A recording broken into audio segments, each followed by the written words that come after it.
Bem-vindo ao programa Hora do Estudo Bíblico, com o doutor e professor Lehmann Strauss. Este estudo é o resultado do tempo pessoal com o Senhor, da experiência de ministério pastoral e das conferências bíblicas do Dr. Lehmann Strauss, que nos instrui e encoraja com o ensino da Palavra de Deus. Agora, com você, Hora do Estudo Bíblico, na apresentação de Aurélio Campos. Por favor, abra sua Bíblia na Epístola de Paulo aos Romanos. Hoje vamos começar o nosso estudo no capítulo 6, versículo 14. Chegamos na parte prática da santificação, que é exemplificada por 3 relacionamentos. Primeiro, o súdito e o soberano. Segundo, o mestre e o escravo, ou o empregado e o empregador. Terceiro, o esposo e a esposa. Esta parte se estende até o capítulo 7. Vamos ver esses relacionamentos um por um. Versículo 14. Porque o pecado não terá domínio sobre nós, pois não estás debaixo da lei, mas debaixo da graça. No versículo 12 encontramos a palavra reine. Aqui no versículo 14 encontramos a palavra domínio. O pecado é visto aqui como um governante com autoridade sobre o corpo humano, mas novamente nós temos a bendita certeza de que o pecado não dominará o crente. O crente em Cristo tem um novo Senhor, e porque Jesus é o nosso novo Senhor, o pecado não tem domínio sobre nós. O cristão não está mais na luta. Eu conheci muitos cristãos que se deram por vencidos. Eles dizem, não tem jeito. Eu tenho este hábito, ou eu carrego esses pecados na minha vida, e não tem jeito. Eu não vejo uma solução, não há esperança, não posso sair vitorioso. Mas veja, uma vez éramos escravos do pecado, mas agora o cristão está livre do pecado. Ele pode não pecar. Ele não é perfeito e tampouco sem pecado, mas, querido, se você é filho de Deus, você não precisa pecar. Porque o pecado não terá domínio sobre vós. O pecado não o dominará. Na primeira parte do versículo encontramos a palavra porque. Essa é uma declaração de Deus, na qual ele declara que a soberania do pecado sobre o crente terminou. Depois encontramos a palavra pois não estais debaixo da lei, mas debaixo da graça. Esta frase explica o porquê. O que significam estas palavras? Pois não estais debaixo da lei. Bem, se estivéssemos sob a lei, estaríamos sujeitos à condenação da lei, simplesmente porque temos violado a lei. Uma pessoa sob a lei é obrigada a guardar a lei, e se falhar uma vez, ele se torna ofensor e é digno de morte, como diz o versículo 23. O salário do pecado é a morte. Se estivéssemos sob a lei, estaríamos cativos de uma demanda de perfeição e justiça. Não tendo poder em atender a essas demandas, seríamos vítimas do castigo da lei.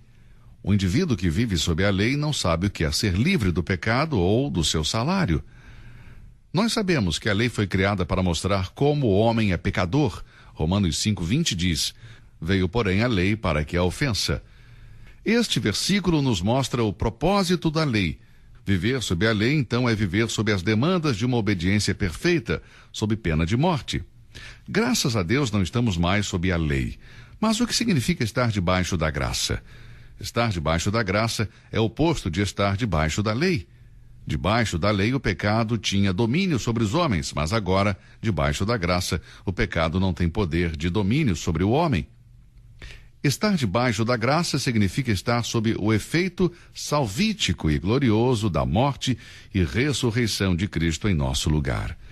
João 1,17 diz, porque a lei foi dada por Moisés, a graça e a verdade vieram por Jesus Cristo. Romanos 10,4 diz, porque o fim da lei é Cristo para a justiça de todo aquele que crê. Estar debaixo da graça significa estar livre do poder e da penalidade do pecado. Este é um sistema de justificação gratuito e a única esperança para os pecadores é ser livre da lei para viver debaixo da graça. Aqueles que estão debaixo da lei estão debaixo do pecado, enquanto os que estão debaixo da graça estão livres do pecado. Vamos ver o versículo 15. Pois que pecaremos porque não estamos debaixo da lei, mas debaixo da graça? De modo nenhum. A pergunta aqui está relacionada com a pergunta do versículo 1. Esta pergunta poderia vir de alguém que tem uma objeção em relação à graça, ou de alguém que sinceramente queria saber o verdadeiro significado da graça. De qualquer forma, Paulo responde horrorizado dizendo: de modo nenhum. E por quê? Porque a mera sugestão é uma aberração para a mente regenerada, seria uma proposta ignorante, inconsciente e ingrata. Aquele que olha para o cetro da lei como algo rígido e inflexível e depois olha o cetro da graça como algo leve e suave, não conhece a graça. A graça jamais é indulgente com o pecado. Uma pessoa pode ser ignorante quanto à lei ou ter esquecido a lei, mas o Espírito Santo que habita no crente é sensível ao mínimo pecado que o crente possa ter, e ele vai o convencer do pecado. A graça é muito mais forte e eficaz do que a lei. A graça instrui e triunfa sobre o pecado. Tito 2, versículos 11 e 12 diz: porque a graça de Deus se manifestou salvadora a todos os homens. Ela nos ensina a renunciar à impiedade e às paixões mundanas e a viver de maneira sensata, justa e piedosa nesta era presente. O legalista que crê que a graça é indulgente com o pecado não conhece a graça de Deus. Os governos e autoridades civis não conhecem outra forma de restringir o pecado, senão por intermédio da lei. Mas a graça é o método de Deus para as nossas vidas e funciona. Os homens e mulheres mais piedosos neste mundo são os homens e mulheres que vivem debaixo da graça de Deus.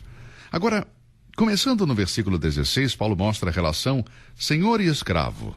Não sabem que quando vocês se oferecem a alguém para lhe obedecer como escravos, tornam-se escravos daquele a quem obedecem, escravos do pecado que leva à morte ou da obediência que leva à justiça. Se submetemos nossos corpos ao pecado, seremos obedientes ao pecado e, portanto, servos do pecado. O resultado de tal entrega é a morte. Por outro lado, se submetermos nossos corpos à obediência, que é mostrada como a outra alternativa, então vamos ser servos da obediência e, como resultado, teremos uma boa conduta. Mateus 6:24 diz: ninguém pode servir a dois senhores, porque ou há de odiar a um e amar o outro, ou se dedicará a um e desprezará o outro. Não podeis servir a Deus e a Mamon. O versículo 16 de Romanos 6 dá a resposta à pergunta levantada no versículo 15. Pecaremos porque não estamos debaixo da lei? Espero que não, porque nesse caso somos escravos do pecado que conduz à morte. Isto é assim por causa da natureza do pecado. Uma pessoa se torna escrava do que faz. Os pensamentos levam às ações se tornam hábitos, os hábitos que adquirimos moldam o nosso caráter, e o caráter determina o nosso destino. Você precisa pensar 2 vezes, e às vezes, mais de 2 vezes, antes de se render ao impulso que o leva a pecar. Se o indivíduo se entrega a Deus, a sua obediência contínua se tornará um hábito, e assim ele será um escravo do que é bom. Meu amigo, eu vou ser um escravo. Eu prefiro ser um escravo do bem e jamais do mal. Um verdadeiro filho de Deus, um verdadeiro crente em Cristo, mudou o seu Senhor. O versículo 17 diz: mas graças a Deus, porque, embora vocês tenham sido escravos do pecado, passaram a obedecer de coração a forma de ensino que lhes foi transferida. Antes éramos escravos do pecado e de Satanás, mas quando fomos salvos nos tornamos escravos de Jesus. Aquele que é escravo da obediência vai odiar o pecado e vai tentar tirá-lo de sua vida. A pessoa que vive uma vida de pecado prova que é escravo do pecado, portanto, não pode ser um filho de Deus. O crente, por outro lado, por ser coparticipante da natureza divina, ele responde favoravelmente aos ensinamentos bíblicos. Agora tenha em mente a diferença entre aqueles que professam ser cristãos e aqueles que respondem de coração os ensinamentos do Evangelho. Uma pessoa pode ter uma fé intelectual ou acadêmica que nunca chegou ao coração e, dessa maneira, não ser salvo. Você pode acreditar que a Bíblia é a palavra de Deus, pode crer que Cristo é o Filho de Deus, que ele morreu na cruz pelo pecado e ressuscitou dos mortos. Você pode acreditar em tudo isso e acabar no inferno. Isso seria uma crença intelectual. Mas aqui temos uma crença que resulta de uma obediência do coração. E há uma grande diferença entre o nosso estado anterior, quando não éramos salvos, e a nossa vida como cristão, em que procuramos verdadeiramente e sinceramente ser conforme a verdade do Evangelho. Se uma pessoa vive uma vida de pecado e isso não o incomoda, isto demonstra que ela não é salva. Não há meio termo aqui. Se você vive na obediência e na justiça, então sim, você pode dizer que não é mais um escravo do pecado. Ninguém pode servir a dois senhores. Não se pode obedecer e desobedecer a Deus ao mesmo tempo. Agora, deixe-me perguntar uma coisa. Você decidiu servir a Deus e sua justiça? Se for assim, que a sua maneira de viver demonstre então essa atitude. Não viva de maneira que apenas semeia dúvidas em outras pessoas. O versículo 18 diz: vocês foram libertados do pecado e tornaram-se escravos da justiça. Como resultado da fé, o crente experimenta uma mudança de senhores. Tendo sido libertados do pecado, diz Paulo, tornaram-se escravos da justiça. Nenhum indivíduo jamais foi senhor de si mesmo. Desde o nascimento, somos escravos do pecado. E como resultado do novo nascimento, nos tornamos escravos de Cristo. E esta é uma doce escravidão. Eu era servo do pecado e agora eu sou um servo de Deus. E eu não voltaria a ser um servo do pecado por nada neste mundo, porque quando confiamos em Cristo, só temos que nos regozijar nele, que nos chama para si. Nós aceitamos ser sua propriedade. O que Paulo diz neste versículo 18 deve trazer alegria para as nossas vidas, pois Cristo nos libertou da escravidão do pecado e nos fez servos da justiça. Agora, não é racional que alguém, depois de ser libertado, continue em estado de escravidão. Isso seria ridículo. Não é apropriado e certo um filho de Deus voltar a estar debaixo do poder e domínio do pecado. João 8,36 diz: portanto, se o Filho vos libertar, sereis verdadeiramente livres. Graças a Deus porque mudamos de Senhor. No versículo 19, Paulo continua dizendo: falo isso em termos humanos por causa das suas limitações humanas. Assim como vocês ofereceram os membros dos seus corpos em escravidão à impureza e à maldade que leva à maldade, ofereçam-nos agora em escravidão à justiça que leva à justiça. Aqui Paulo diz por que ele usa essas três ilustrações, porque está falando para eles humanamente por causa de sua falta de percepção espiritual. Assim como os cristãos em Corinto, como podemos ver no capítulo 3 desta carta, e como destinatários da epístola aos Hebreus, Hebreus 5, 11 a 14, alguns dos santos em Roma precisavam de ilustrações de experiências humanas. Nosso Senhor usou o mesmo método para ensinar os mistérios do reino em Mateus 13. Ele adaptou a sua capacidade da sua audiência. Paulo usa aqui uma ilustração da vida diária em Roma para mostrar a relação do crente com Cristo. Ter um servo escravo era comum na época de Paulo. E assim, Paulo está dizendo que como um servo deve servir ao seu senhor, da mesma forma, o crente deve obedecer a Cristo. No entanto, há uma diferença que não podemos ignorar. Uma escravidão é forçada, independente da vontade. A outra é uma escravidão grata e voluntária. Nós, como cristãos, fomos libertados do pecado e agora a nossa herança é viver livre da escravidão do pecado enquanto servimos ao Senhor. Observe como podemos servir. Paulo diz: assim como vocês ofereceram os membros dos seus corpos em escravidão à impureza e à maldade que leva à maldade, ofereçam-nos agora em escravidão à justiça que leva à santidade. Antes, era uma vida de iniquidade em iniquidade, de pecado em pecado, pois a consequência do pecado é simplesmente levar a outro pecado. Todos éramos servos do pecado.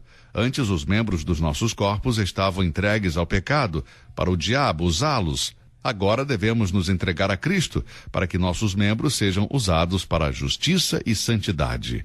Um novo Senhor tomou o comando, e ele é um Senhor santo e justo, que exige que seus servos sejam iguais a ele.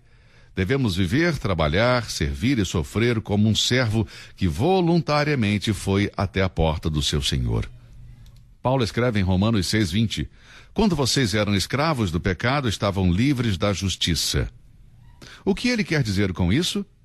Antes de nós nos entregarmos a Cristo, nós não possuímos a sua justiça, nem a justiça nos possuía. O pecado e a justiça não são compatíveis, portanto, ninguém pode servir a ambos. Uma pessoa que ama Cristo não pode amar o mundo. E o motivo não é difícil de entender. Depois de ler 1 João capítulo 2, versículos 15 a 17 e Tiago capítulo 4. Ou servimos o pecado ou servimos a justiça. Uma pessoa que acha que ela pode ter o melhor de cada um está enganando a sua própria alma e, no final, vai acabar perdendo tudo. Quando servíamos o pecado, estávamos deixando a justiça de lado. Portanto, se servimos a justiça, devemos nos afastar do pecado. Quando decidimos a quem íamos servir, se o pecado ou a justiça, foi aí que nós nos declaramos filhos de Deus ou do diabo. Olhando para trás, para os dias antes de conhecer a Cristo, Paulo pergunta o seguinte no versículo 21. Que fruto colheram então das coisas das quais agora vocês se envergonham? O fim delas é a morte. Eu não tinha satisfação naqueles dias. Servir o pecado não trazia nenhuma vantagem. Antes da minha conversão, antes de nascer de novo, só havia vergonha e desgraça na minha vida.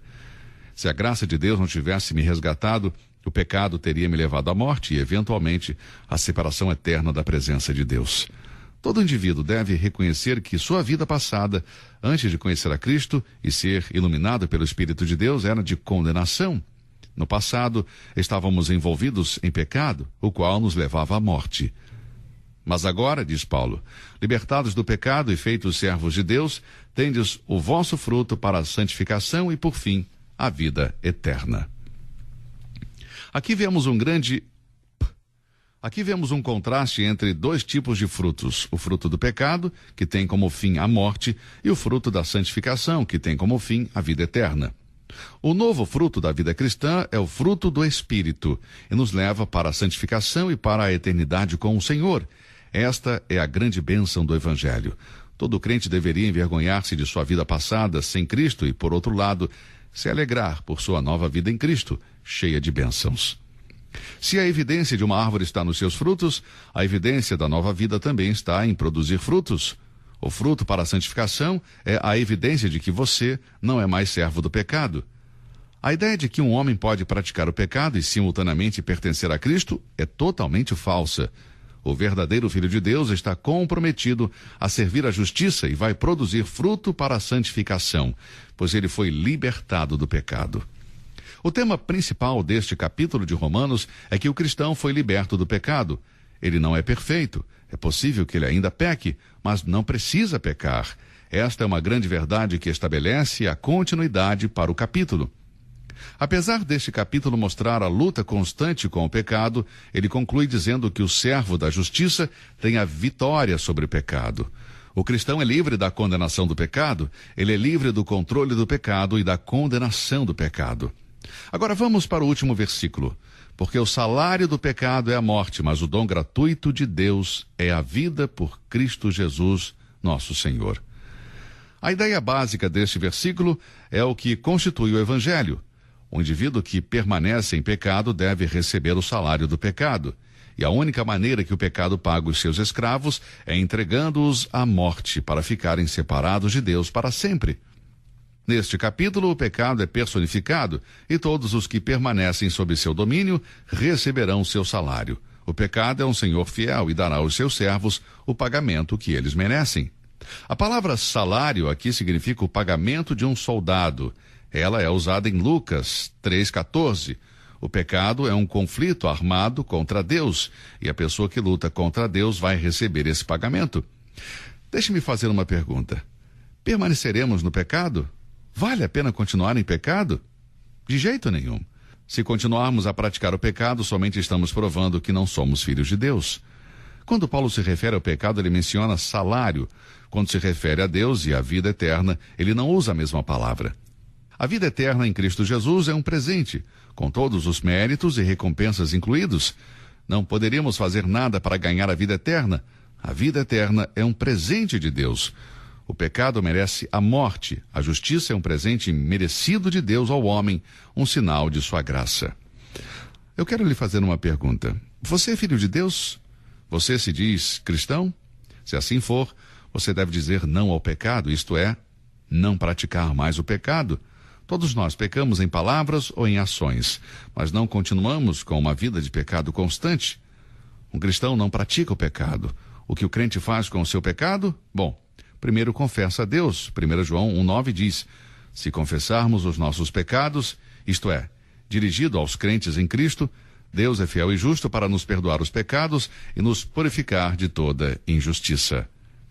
Essa é a primeira coisa que um cristão deve fazer com o seu pecado, confessá-lo. A segunda coisa que o crente deve fazer com o seu pecado é abandoná-lo. Quando uma mulher, apanhada em adultério, foi trazida ao Senhor e os acusadores queriam a sua morte, o Senhor disse, quem de vocês vai atirar a primeira pedra? Quem vai matá-la? Aquele que estiver sem pecado, atire a primeira pedra. Os acusadores então foram embora. E por quê? Porque todos tinham pecado. O que Jesus disse à mulher? Nem eu também te condeno. Vai-te e não peques mais. Isto é o que Deus quer que o crente faça com seu pecado: confessá-lo e abandoná-lo. Dessa forma, mostramos ao mundo que somos filhos de Deus. E esta, meu amigo, é a melhor maneira de testemunhar do nosso Senhor Jesus. Obrigado pelo seu tempo, obrigado por ouvir o estudo de hoje. Que Deus o abençoe e até o próximo programa. Você ouviu Hora do Estudo Bíblico com o professor e doutor Lehmann Strauss, na apresentação de Aurélio Campos. Se você deseja ouvir novamente esta mensagem, visite a nossa página na internet www.bbnradio.org. Fica o convite para você nos acompanhar amanhã, neste mesmo horário, aqui na BBN. Hora do Estudo Bíblico é uma produção da BBN.